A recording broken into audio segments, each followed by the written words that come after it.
Bismillahirrahmanirrahim. Al-Hakam bin Sinan bercerita, dia berkata, pada waktu itu saya sedang berada di Mekah. Ketika saya melihat ada seseorang perempuan yang di sekelilingnya berkerumunan banyak orang dan mengajukan berbagai pertanyaan. Lalu Aisyah bertanya kepadanya, "Wahai perempuan, kenapa tanganmu lumpuh?" Lantas perempuan itu pun bercerita, "Saya beritahu engkau bahwa kedua orang tua saya memilih karakter yang kontras dan bertolak belakang. Ayahku adalah sosok yang baik, suka memberi dan dermawan. Sementara itu, ibuku adalah perempuan yang pelit. Saya tidak pernah melihat ibuku memberi sesuatu kepada orang lain.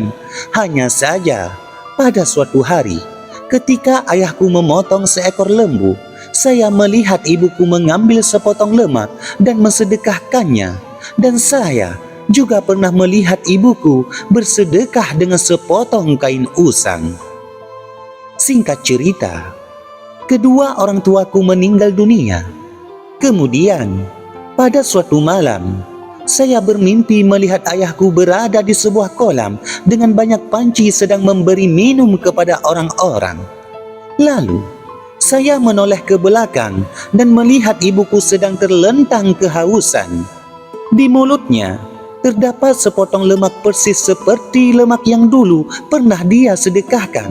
Sementara kemaluannya tertutupi dengan kain usang persis seperti yang pernah dia sedekahkan dulu. Dia mengorek-ngorek sepotong lemak tersebut dengan jarinya seraya berkata, "Aduhai, aku haus sekali." Dalam hati saya berkata, itu ibuku kehausan, sementara ayahku sedang memberi air minum kepada orang-orang. Saya akan mengambilkan air untuknya dari kolam ayahku itu. Kemudian, saya ambil salah satu panci dan mengisinya dengan air. Lalu saya bawa kepada ibuku. Tiba-tiba, saya mendengar suara dari langit menyeru, "Perhatian! Barang siapa yang memberi perempuan itu minum, maka tangan kanannya akan lumpuh." Dan pada pagi harinya, saya mendapati tanganku ini lumpuh seperti yang engkau lihat. Selanjutnya, diceritakan dari Utsman bin Abdullah tentang seseorang yang pernah menjadi pelayan Nabi Musa alaihissalam dan belajar darinya. Al-Kisah, ada seseorang mengabdi kepada Nabi Musa dan sekaligus belajar darinya. Pada suatu hari, dia minta izin kepada Musa untuk mulai menengok kampung halamannya selama beberapa waktu. Kemudian, nanti ia akan kembali lagi. Setelah Nabi Musa memberi izin, lantas dia pun pergi. Kemudian, dia mulai berceramah menyampaikan pelajaran-pelajaran yang pernah dia terima dari Nabi Musa. Setiap habis berceramah, dia mendapatkan amplop hingga dia berhasil mengumpulkan banyak harta. Nabi Musa mulai menanyakan tentang kabar muridnya tersebut, akan tetapi tidak ada yang bisa memberi jawaban apa-apa. Pada suatu hari, Nabi Musa sedang duduk-duduk. Lalu, lewatlah seorang sambil menggendong seekor kelinci jantan dengan seutas tali yang terikat di lehernya. Kemudian Musa bertanya kepada orang tersebut, "Wahai hamba Allah, dari mana engkau datang?" Orang itu pun menjawab, "Saya datang dari kampung demikian, kampung si Fulan." "Jadi engkau kenal dengan si Fulan itu?" tanya Musa kepadanya. "Iya, dan kelinci yang saya gandeng inilah si Fulan itu," jawab orang tersebut.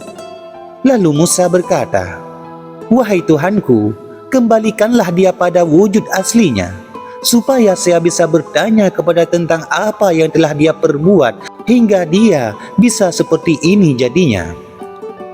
Kemudian Allah mewahyukan kepada Nabi Musa, "Seandainya semua nabi mulai dari Adam sampai Muhammad juga meminta kepadaku hal yang sama seperti yang engkau minta itu, yaitu supaya aku mengubah orang itu ke wujud aslinya atau seperti semula, niscaya aku tetap tidak akan melakukannya.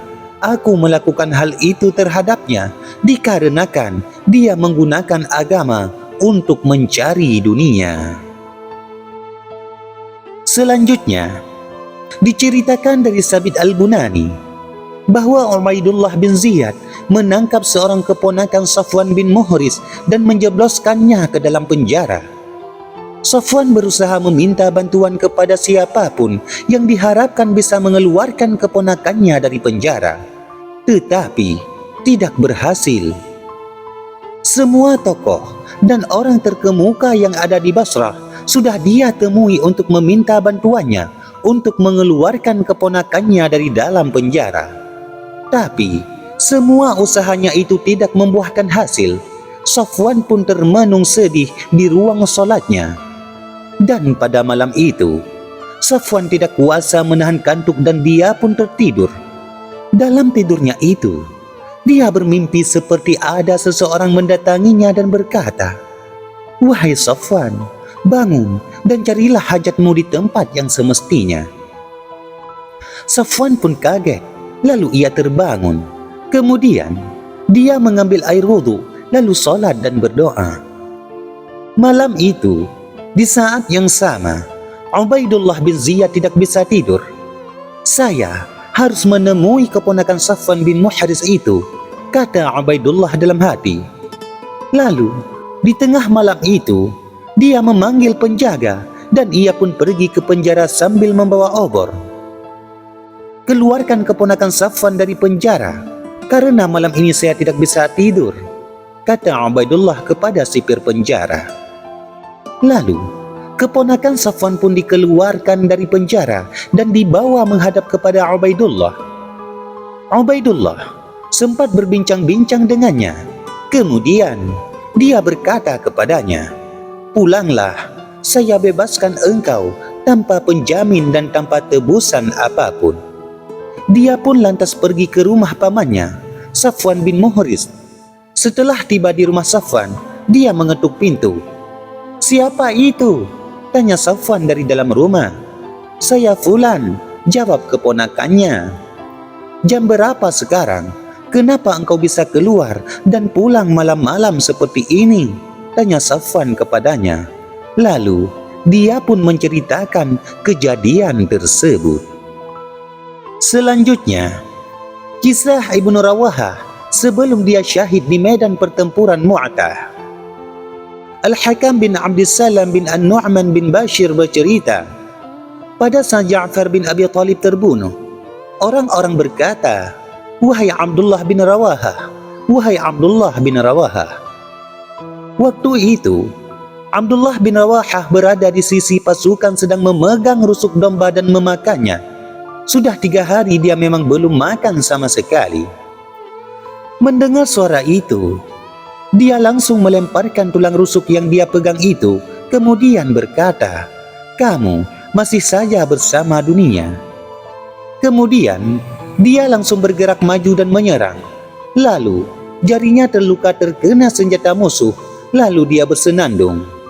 "Kau tak lain hanyalah jari yang berdarah. Apa yang kau alami ini adalah di jalan Allah. Wahai jiwa, kau hanya mempunyai 2 pilihan, membunuh musuh atau terbunuh oleh musuh. Ini telaga kematian dan kau telah masuk ke dalamnya. Apa yang engkau harapkan, maka kau akan dapatkan. Jika kau ikuti jejak mereka berdua, kau akan dibimbing. Dan jika kau terlambat, engkau akan celaka." Kemudian dia berkata, "Wahai jiwa, apa lagi yang engkau hasrati? Apakah engkau masih menginginkan si Fulana? Dia sudah ditalak 3. Apakah engkau masih berhasrat kepada si Fulan dan Polan bersama budak miliknya? Apakah engkau masih berhasrat kepada Mu'jaf, sebidang kebun miliknya? Semua itu untuk Allah dan Rasulnya." Lantas, dia juga menyandungkan syair, "Wahai jiwa, kenapa kau takut masuk ke dalam surga? Saya bersumpah demi Allah, sungguh kau akan memasukinya secara sukarela.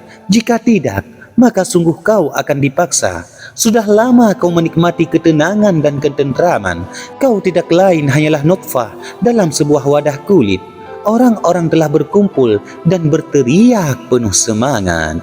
Wallahu a'lam bissawab.